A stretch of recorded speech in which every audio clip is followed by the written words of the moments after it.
Bonjour, voici donc mon test de l'Argus 4 Pro de Reolink, une caméra Wi-Fi de surveillance avec un très grand angle de vision, avec deux capteurs qui filment en 4K Wi-Fi, avec panneau solaire.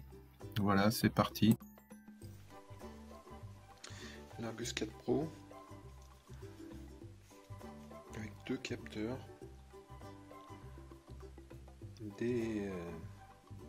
des lampes pour la vision de nuit,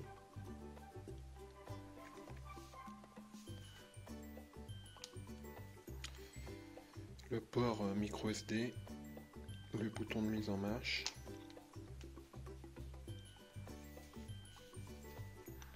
le haut-parleur de sortie,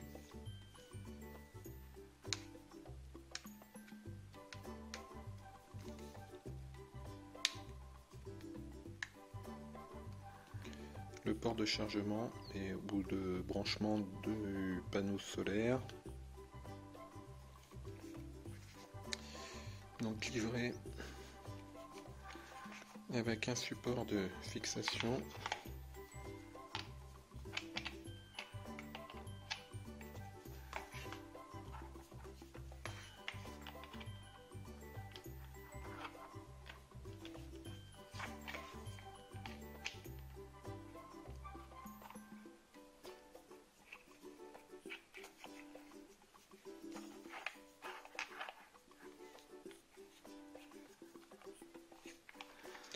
Permettra donc de la fixer à un mur.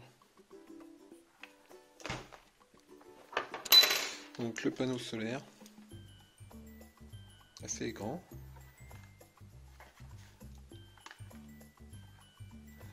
avec lui-même avec un support de fixation.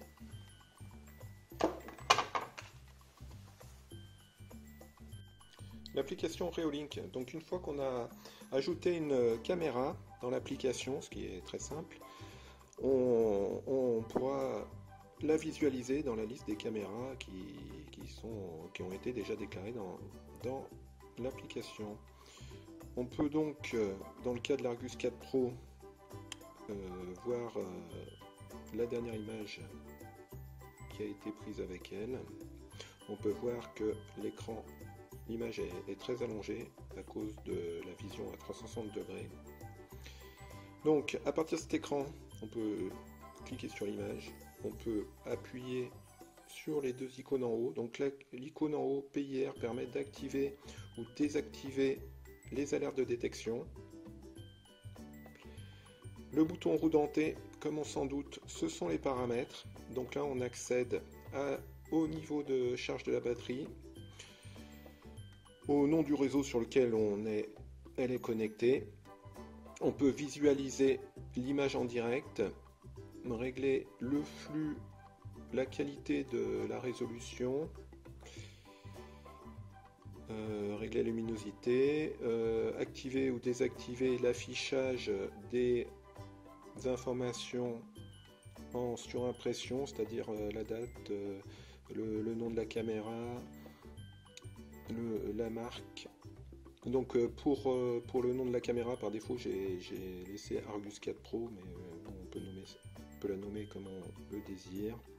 Donc là c'est ici que ça se passe. On peut définir un masque de confidentialité, donc ça peut être utile pour masquer une zone qui ne sera jamais prise en photo ni filmée.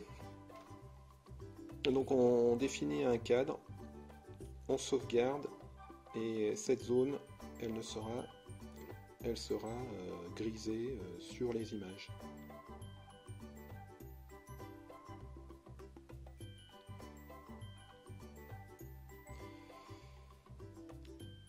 Ensuite, donc est-ce qu'il y avait autre chose ici? Oui, il y avait au niveau de avancée, on peut régler, ajuster l'assemblage des deux images droite-gauche de la caméra Argus 4 Pro. Dans mon cas, l'assemblage est parfait, donc j'ai rien à toucher. Ensuite, donc ça on a vu. luminosité et ombre, par défaut c'est défini en automatique normalement, et on a la possibilité d'ajuster ces paramètres manuellement pour l'affichage de jour et celui de nuit. Ensuite, donc on a la possibilité de faire du réglage du niveau sonore, le réglage des projecteurs extérieurs. Là, on a la possibilité de régler donc configuration PUR, c'est la configuration de la détection, donc on peut régler la sensibilité. Dans l'alerte de détection, on peut définir des zones à ne pas prendre en compte, et ça peut être utile. Par exemple, si on a un chat qui passe tout le temps là, et qu'on ne veut pas que l'alerte intrusion s'active, quand on détecte un animal, et ben on définit que la zone ne doit pas être prise en compte. Donc pour personne, véhicule, animal, on peut définir une zone. Par contre pour autre, on n'a pas la possibilité de définir une zone, il faut tout sélectionner, ou rien.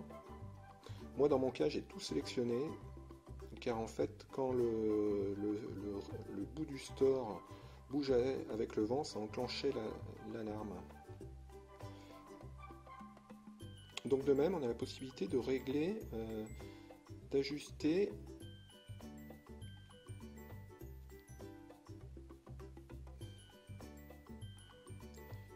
la dimension des objets qui enclenche la détection, donc c'est un supplément à la sensibilité. Pour l'alerte de détection, donc bon, c'est ce qu'on vient de voir. Enregistrement de caméra, on peut définir ici la durée des enregistrements. Par défaut, c'est à 8 secondes, donc c'est un peu court. Ça peut être judicieux d'augmenter cette valeur. On peut aller jusqu'à 30 secondes.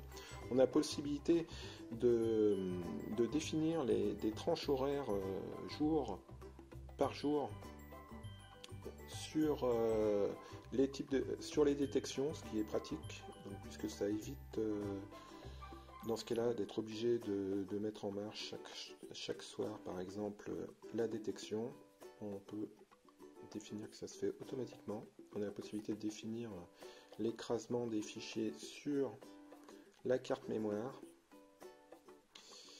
Ensuite, notification push, donc on peut activer si on désire ou pas avoir des notifications sur son téléphone. De même, on peut définir si on veut une alerte par email. Et donc là, dans ce cas-là, il faut saisir l'adresse email d'envoi et les paramètres SMTP.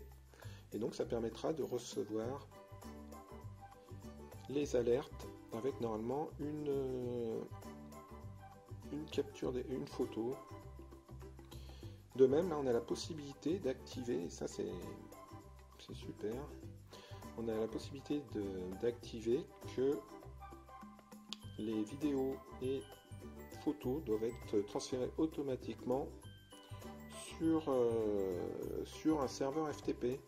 Donc ça peut revenir bien moins cher que de prendre l'option cloud pour un résultat un peu similaire. Donc là, de même, on peut activer ou désactiver la sirène quand il y a une intrusion. Voilà, après on a la possibilité de partager facilement la caméra vers un autre utilisateur. On a la possibilité aussi d'enclencher une fonction time-lapse qui va prendre à intervalles réguliers des photos pour en faire un petit film accéléré. Donc c'est toujours rigolo. Donc là, des paramètres de sécurité. Voilà. Et donc, sinon, on clique sur l'image pour voir la caméra en temps réel. On a la possibilité de prendre une photo, de filmer, de parler. Bien sûr, ah oui, voilà. Donc quand on clique dessus une première fois, on a aussi en bas la possibilité d'accéder aux enregistrements qui ont été faits.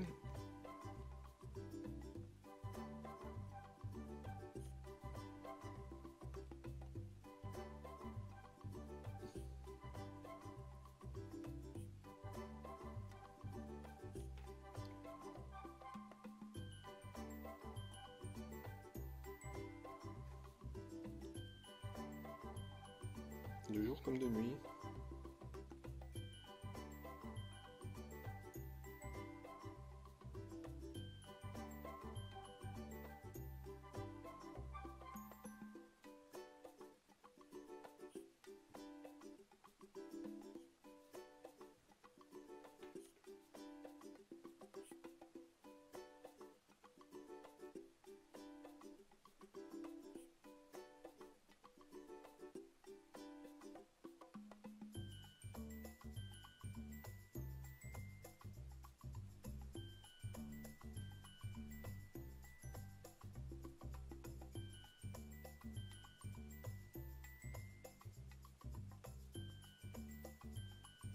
Donc voilà ce qu'il y a à savoir pour l'application Reolink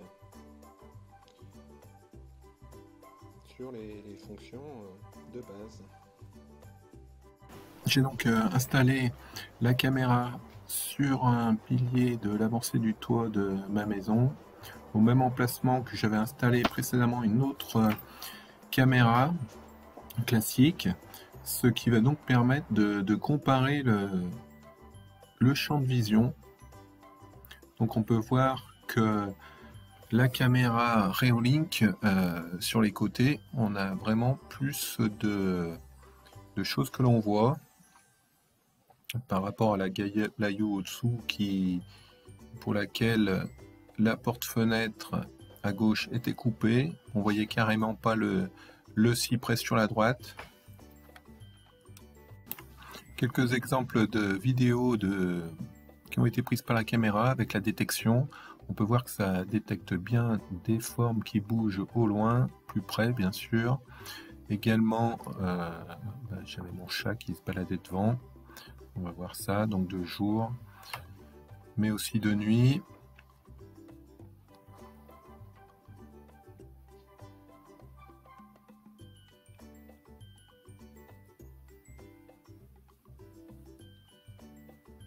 Donc là, on peut voir qu'il a bien filmé bien loin. Donc de nuit, de même, ça détecte bien. Petit truc étonnant, quand ça s'enclenche la nuit, ça allume les flashs, les projecteurs pendant quelques secondes qui s'éteignent. Et ensuite, on voit toujours en couleur. Donc voilà. Donc en bilan pour cette caméra Reolink Argus 4 Pro, donc pas mal de positifs puisqu'elle a un grand champ de vision exceptionnel, on va dire, une bonne qualité d'image de jour, une très bonne détection de jour comme de nuit, avec de nombreuses possibilités de paramétrage. Ensuite, dans les points négatifs, on va juste dire que évidemment elle est fixe, hein, donc on peut pas voir, on n'a aucune possibilité de voir ailleurs que dans ce grand champ de vision, on peut pas la tourner donc à distance. Mais voilà. Donc le test complet sur Bon Plan Astuce avec d'autres informations et également les meilleurs prix en description. Merci, à bientôt.